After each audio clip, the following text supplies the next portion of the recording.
경찰이 아무리 적극적으로 흉악범을 제압하고 실탄을 쏠 수 있다고 해도 이 제압당한, 진압당한 범죄자가 나중에 민사소송을 걸어버리면 이게 일선 경찰의 책임으로 돌아가서 거액의 소송에 휘말려 몇 년 동안 고생을 해야 됩니다.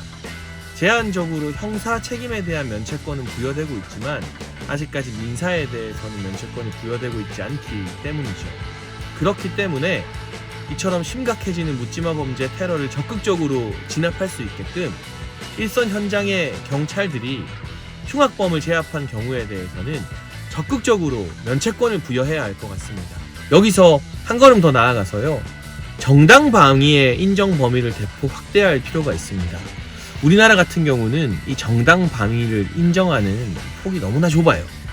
경찰들에게 면책권을 부여하는 것과 더불어서 정당 방위의 인정폭을 확대할 때 최소한 위기 상황에서 우리 시민들이 자구책을 또 용기를 낼 수 있는 그러한 여건이 마련될 것 같고요.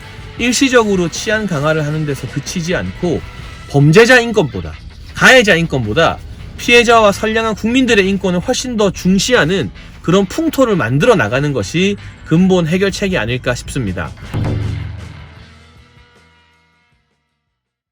안녕하세요. 최고의 뉴스를 전해드리는 장예찬입니다. 최근 묻지마 범죄, 칼부림 사건 등 정말 상상하기 힘들었던 흉악 범죄들로 많은 국민 여러분께서 분노에 그리고 공포에 떨고 있습니다.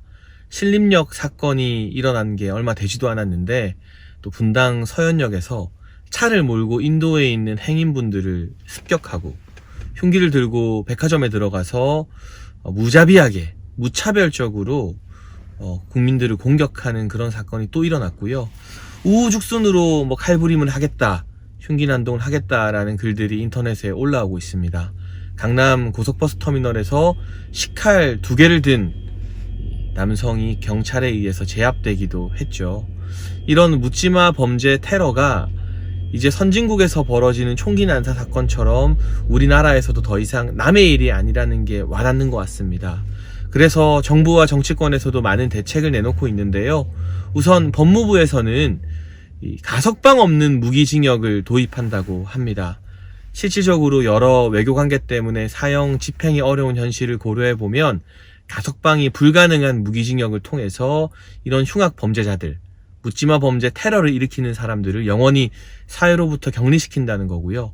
또 윤희근 경찰청장은 이제 경찰이 흉악 범죄자들에 한해서 테이저건이나 실탄을 경고 없이 바로 사용할 수 있게 하겠다면서 이제껏 본 적 없는 강도 높은 조치를 이야기했습니다.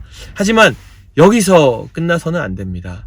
저는 2가지 대책을 정부에게 요구하면서 여러분과 함께 고민을 나눠보고 싶습니다. 경찰이 아무리 적극적으로 흉악범을 제압하고 실탄을 쏠 수 있다고 해도 이 제압당한, 진압당한 범죄자가 나중에 민사소송을 걸어버리면 이게 일선 경찰의 책임으로 돌아가서 거액의 소송에 휘말려 몇 년 동안 고생을 해야 됩니다. 제한적으로 형사 책임에 대한 면책권은 부여되고 있지만 아직까지 민사에 대해서는 면책권이 부여되고 있지 않기 때문이죠.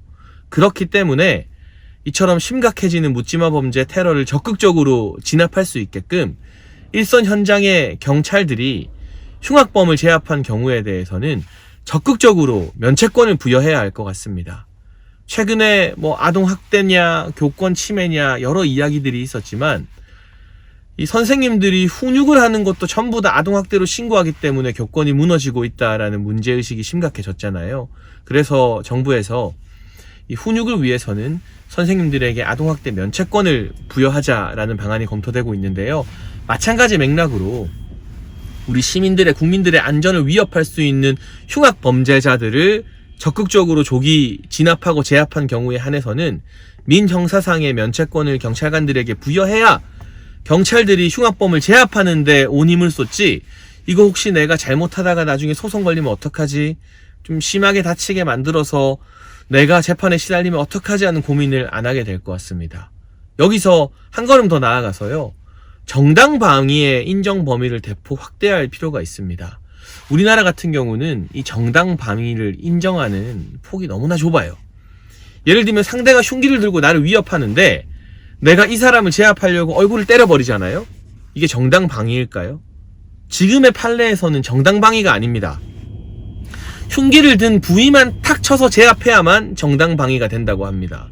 아니 그런데 우리나라 국민들이 무슨 헐리우드 영화에 나오는 액션 배우도 아니고 어떻게 흉기를 든 부위만 딱 명확하게 가격해서 제압을 하겠습니까? 나를 지키기 위해서, 그리고 주위의 다른 사람들을 지키기 위해서 제압을 하다 보면 때로는 과격하게 이 물리력을 행사할 수도 있는 거죠. 근데 이 정당방위가 허용이 안 되다 보니까 시민들을 구한 영웅들, 의인들도 흉기 든 범죄자를 제압하고서 나중에 민형사상 책임을 지는 일들도 왕왕 벌어지고 있습니다. 그렇기에 경찰들에게 면책권을 부여하는 것과 더불어서 정당방위의 인정폭을 확대할 때 최소한 이 위기 상황에서 우리 시민들이 자구책을 또 용기를 낼 수 있는 그러한 여건이 마련될 것 같고요. 일시적으로 치안 강화를 하는 데서 그치지 않고 범죄자 인권보다, 가해자 인권보다 피해자와 선량한 국민들의 인권을 훨씬 더 중시하는 그런 풍토를 만들어 나가는 것이 근본 해결책이 아닐까 싶습니다. 흉악범 진압 시 경찰의 면책권 부여, 그리고 정당방위 대폭 인정 확대, 이 두 가지 요건을 제가 공식적으로 정부에 제안해 볼 생각인데요. 여러분들의 의견은 어떠한지 함께 고민을 나눠보고 안전한 대한민국을 만들어가면 좋겠습니다. 저는 다음 시간 또 다른 뉴스로 돌아와서 인사드리겠습니다. 감사합니다.